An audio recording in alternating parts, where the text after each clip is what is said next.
Olá, boa noite. Começa agora o Terra Viva DBO na TV desta quinta-feira, 20 de maio, com as principais notícias da pecuária brasileira.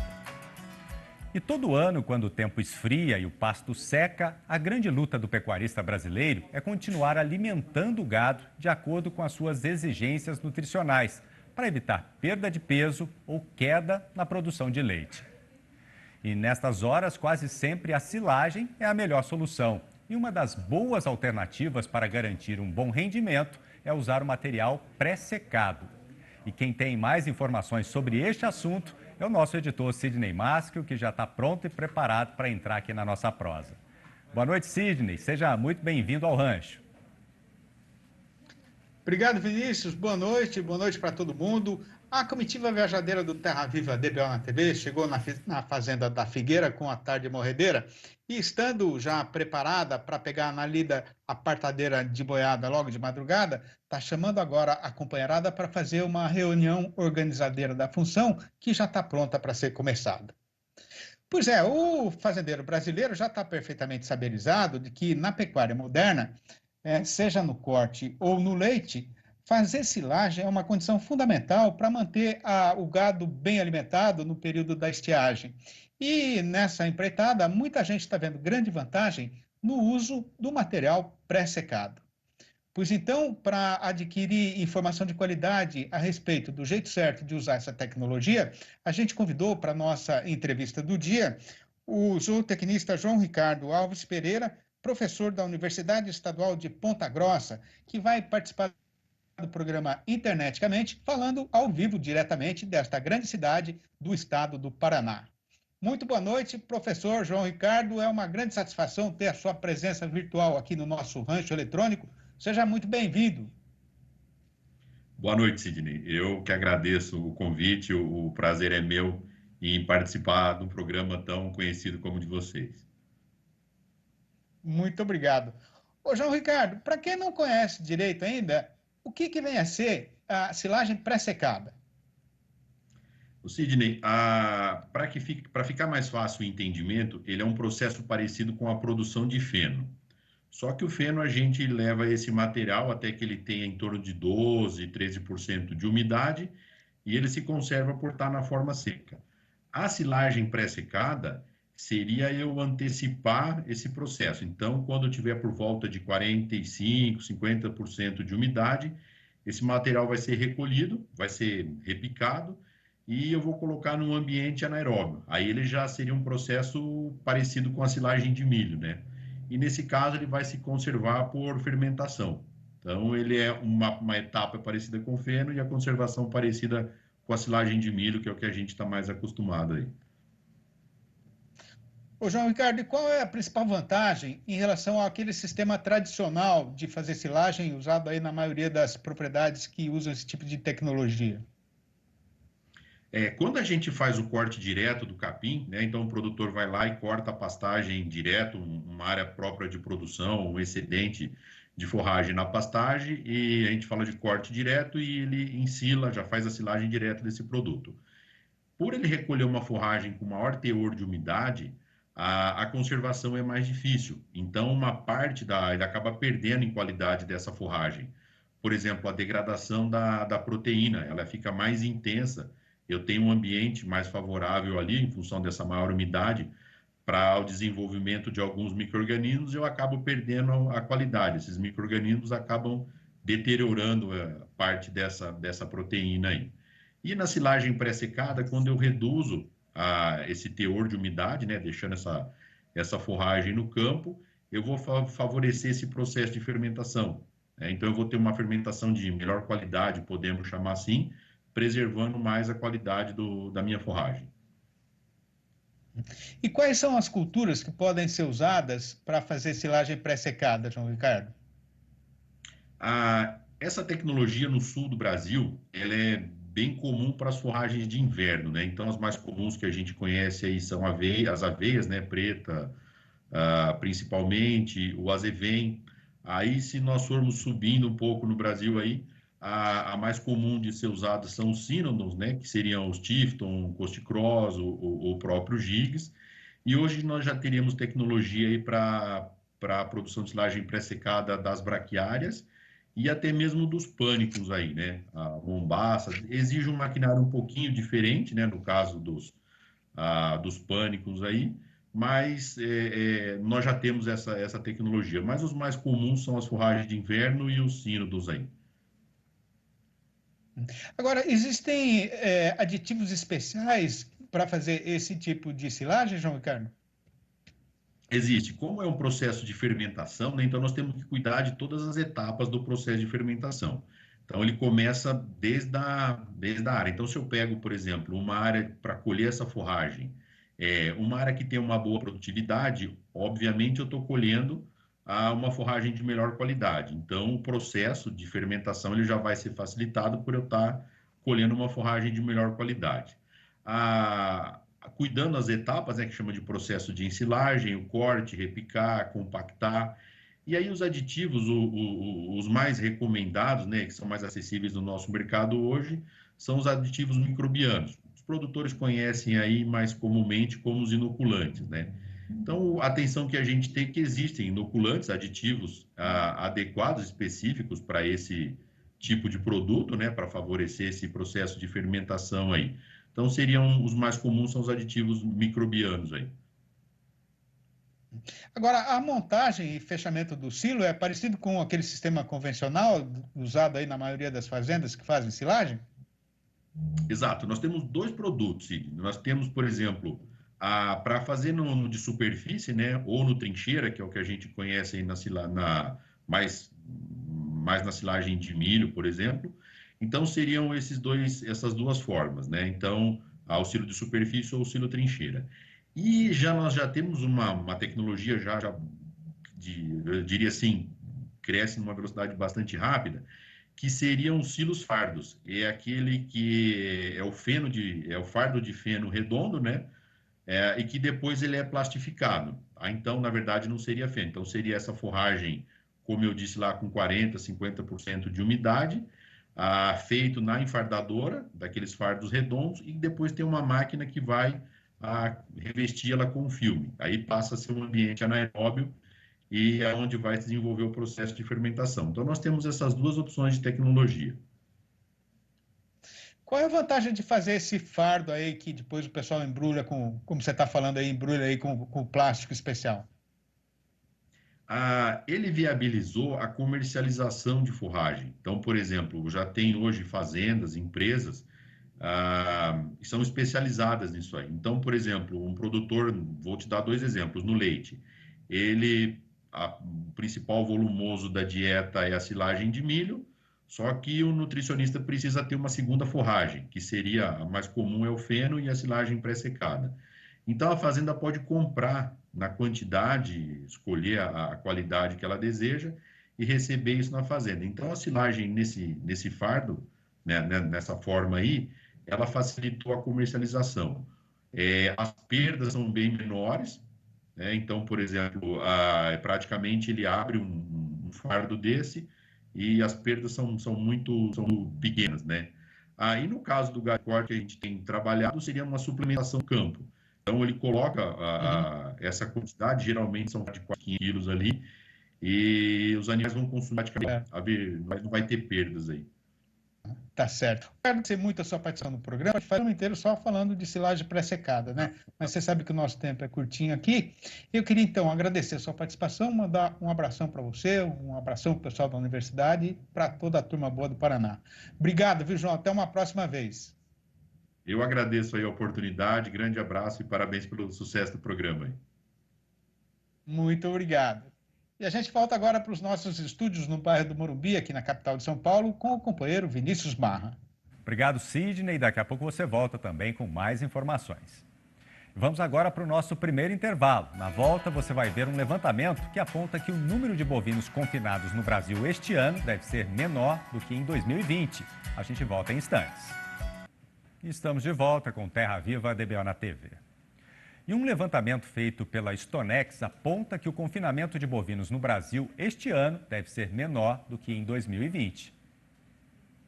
A queda estimada é de 0,79% e o número de animais no coxo deve chegar a 4,24 milhões. A explicação para o recuo está no aumento dos custos com os grãos, como milho e soja, o que está diminuindo o poder de compra do pecuarista. Segundo a Stonex, a redução só não será maior porque estados como Mato Grosso e Goiás têm a intenção de aumentar os confinamentos.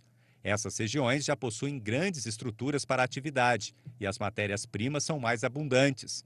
Em Mato Grosso, o confinamento deve avançar para 964,8 mil cabeças, cerca de 100 mil a mais na comparação anual, enquanto em Goiás o crescimento é mais modesto, chegando a 833,8 mil animais. Por outro lado, os estados de São Paulo, Minas Gerais e Mato Grosso do Sul devem ver um recuo no confinamento este ano.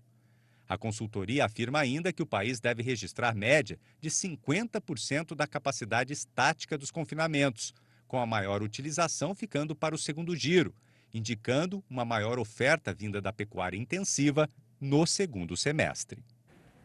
E vamos para mais um intervalo. Na volta, vamos falar da série Mulheres e Homens da Terra, que estreia nesta sexta-feira aqui no canal Terra Viva. A gente volta já já.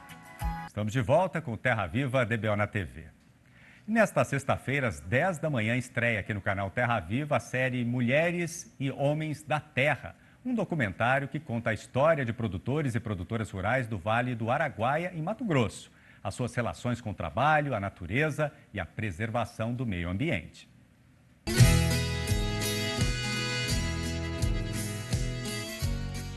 Mulheres e Homens da Terra é o resultado de um trabalho de 2 meses de gravação, cerca de 20 mil quilômetros percorridos para captar as histórias de quem vive e trabalha no coração do Brasil.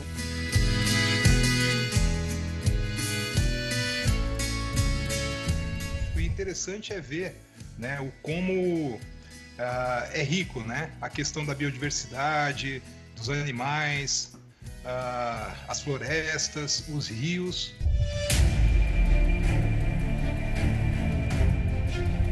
O documentário, que será exibido pelo Terra Viva a partir da próxima sexta-feira, terá 13 episódios, cada um com 24 minutos de duração. Durante esse período, você vai poder acompanhar de perto como é a vida com os desafios e conflitos de homens e mulheres que vivem no campo. A gente sempre olhou o agronegócio brasileiro de uma forma um pouco lá, né? É como se o agro estivesse lá e eu estivesse aqui. E no fundo, esses dois mundos, eles fazem parte, né? Eles estão juntos. A relação entre os proprietários e os colaboradores é um dos pontos marcantes desse trabalho de documentação da vida nas fazendas do estado do Mato Grosso.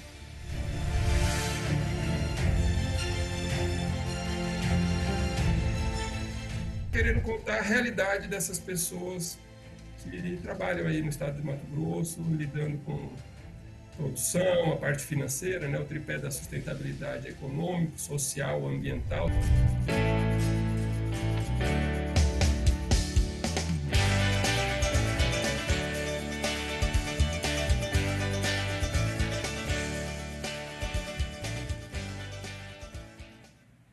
E para falar mais um pouquinho para a gente desse belo trabalho, eu converso agora com a pecuarista e empresária Teia Fava, da Fazenda Estrela do Sul, que também participou do documentário. Teia, boa noite para você. Seja muito bem-vinda aqui ao Terra Viva DBO na TV. Boa noite. É um prazer assim imenso estar aqui. Estou me sentindo. Prazer é nosso, Obrigada viu, Teia? pelo convite. A gente que agradece. Antes de falar, né, do documentário, conta pra gente um pouquinho a sua história, né, com o agronegócio e também a sua atividade aí na fazenda. Tá. Bom, o meu início no agro foi com meu pai, né? Eu era assim a mais nova de 4 irmãos e a dodói. Então, assim, eu lembro que desde pequena terminava a aula assim, tipo, amanhã vai ser as férias, eu já estava com a mala hoje pronta, esperando para ir para a fazenda com meu pai. E então, eu nasci pecuarista, aliás, eu nasci no agro, né? Meu pai era da soja. Em 85 eu me casei e aí nós compramos uma fazenda no Mato Grosso do Sul. O meu então, o marido, ele era do agro, mas do lado de pecuária, então nós fomos para a pecuária. Tivemos uma fazenda em Costa Rica, e aí acabamos vendendo lá e compramos aqui em Barra do Garças, que é em General Carneiro, na verdade, mas Barra era uma cidade maior, então daria para eu criar minhas filhas aqui, escola e tudo mais. Então nós mudamos para cá. Isso foi em 92. E desde lá eu estou aqui, sempre ativa com ele, sempre participando. E em 2005 infelizmente acabou o casamento e eu fiquei com essa propriedade, com a Estrela do Sul, que eu estou vendo aí as tomadas dela. Nossa, ela ficou até bem bonita aqui por cima. São belas E é imagens, isso. né, Teia? Muito, muito. E é exatamente isso que eu ia te perguntar, Não vejo né? a hora. Qual que é a sua participação aí no documentário, né? Sem dar spoiler, né? Sem contar muito pra gente, né? Mas como é que você participou aí, né? Olha, eu não vi ele pronto, tá? Mas eu acho que eu sou aquela da parte do amor. Bom, Porque o Pepe, que é o meu segundo relacionamento, meu atual marido, ele trabalha com sistema de computação. E não entendia nada de gado, nada. E aí, um belo dia, eu pedi socorro, ele entrou lá de cabeça junto comigo, e hoje ele mora lá, e ele é meu gerente e meu marido. E assim, acho que é essa parte que é a minha, é mostrar o relacionamento mesmo do casal, os dois palpitando, a mulher como proprietária, né, e o homem como administrador e ao mesmo tempo a gente se dando bem com isso. Eu isso acho é que é muito essa legal. parte. Isso é muito legal, né? O documentário a gente assistiu aqui um pouquinho também, né? Vai acompanhar, mas mostra muito essa questão das lições, né? Que o campo traz aqui para a gente da cidade, né? Para você, né? Resumindo aí para a gente, que lições, então, né? Esse trabalho no campo nos dá? Olha, eu queria muito poder um dia levar um pouquinho da nossa vida para a cidade grande. Eu sou de São Paulo e uma vez eu tive a oportunidade num supermercado, isso já tem muitos anos, de ouvir uma senhora comentando que ela sentia muita pena de pessoas que moravam fora de São Paulo que não tinham a cultura dela. E eu estava na fila, eu pulei lá, falei, olha, eu acho que a senhora está enganada. Não é bem assim que funciona. Lá a nossa cultura talvez seja muito maior, se for pensar, mensurar, porque eu conheço a sua vida aqui e conheço a minha lá. E a senhora não conhece a minha lá, só conhece a sua aqui. Então, assim, é uma pena, porque nós taxados, né, como vilões, e no fim é uma preservação incrível. Eu vi que tem um momento que o Pepe fala que nós apagamos fogo na fazenda, ficamos 12 horas apagando fogo. É uma luta incessante pela sustentabilidade. Então, assim, eu acho que essa série vai conseguir mostrar muito de quem somos nós de fato.